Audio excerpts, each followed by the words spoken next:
राजधानी भोपाल के इटखेड़ी में आलमी तबलीगी इज्तिमा का आयोजन चल रहा है। इज्तिमा का दूसरा दिन भी उलेमाओं के बयान और तकरीर से शुरू हुआ। सुबह फजर की नमाज के बाद मौलाना इलियास साहब ने अल्लाह और इंसान की मिसाल एक कारीगर और मशीन से करते हुए अपनी बात आगे बढ़ाई। मौलाना ने कहा कि जिस तरह कोई मशीन बनाई जाती है तो उसके इस्तेमाल के लिए एक बुकलेट तैयार की जाती है। इस बुकलेट में बताए गए तरीकों से मशीन को चलाना आसान होता है। इसी तरह अल्लाह के इंसान को बनाया है और उसके व्यवस्थित संचालन के लिए कुरान शरीफ भी दिया। कुरान में बताए गए तरीके से चलने पर इंसान रूपी मशीन कामयाब और इसके इतर चलने पर उसमें खराबी आना लाजमी है। इसके अलावा ज़ोहर, असर और मगरिब की नमाज के बाद भी बाहर से आए उलेमाओं ने अपनी तकरीर पेश की। इधर आलमी तबलीगी इज्तिमा के दूसरे दिन इज्तिमा गाह पर पिछले दिन से बढ़ी हुई तादाद दिखाई दी। देश दुनिया से आए जमातों में शामिल लोग हाथ में तस्बीह और जुबा पर अल्लाह का जिक्र लिए व्यस्त नजर आए। ज्ञात हो कि आलमी तबलीगी इज्तिमा में बड़ी तादाद में पाकिस्तान को छोड़कर विदेशी जमातें भी पहुंची हैं। दुआ से पहले कुछ और विदेशी जमातों के पहुंचने की उम्मीद जताई जा रही है।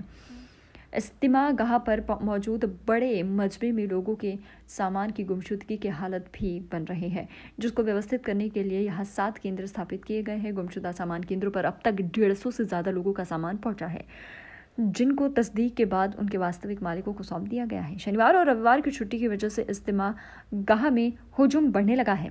सुबह से पहुंच रही सैकड़ों जमातें सोमवार को होने वाली दुआ तक मौजूद रहेंगे।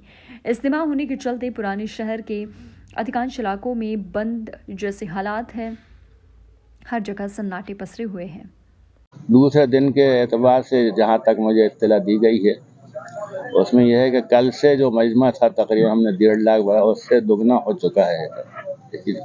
और उसकी तैयारी के एतबार से जो हमने पंडाल लगाया था अब वो कम पड़ रहा है, तो पीछे उसके अतिरिक्त जो जगह पड़ी हुई थी उस पर नए पंडाल लगा के उनको वहाँ व्यवस्था की जा रही है। लगातार तकरीरें और बयान हो रहे हैं, एक दिन में कितने बयान हो रहे हैं? कितने बयान का तो यह है कि फजर की नमाज के बाद एक बयान होता है जो तकरीबन 2-2.5 घंटे का आज हुआ, और उसके अब ज़ोहर की नमाज जो है जो होगी उसके बाद फिर बयान होगा, और असर के बाद भी थोड़ा सा जो शॉर्ट पीरियड होता है उसमें बयान होगा, और मेन बयान जो है मगरिब के बाद होगा। अब किसका बयान होगा ये हमारे पास इत्तला नहीं आई है, वो उसी वक्त जो बयान जिसका होगा वो सामने आ जाएगा। अच्छा, ट्रैफिक की अगर बात करें, ट्रैफिक की भी जिम्मेदारी आपके पास है, क्या लगता है पार्किंग लगभग कितनी फुल हो चुकी है, और अगर ट्रैफिक बढ़ता है तो उसके लिए शासन प्रशासन क्या इंतजाम करते हैं? आज सुबह हमने अब जितनी हमारी पार्किंग साइट्स हैं उन पर हमने मुआयना किया जाके, और उसमें कुछ पार्किंग जो भर गई हैं उनके साथ दूसरी पार्किंग से उसमें है, और अक्सर पार्किंग जो है पीछे की तरफ जो खाली हैं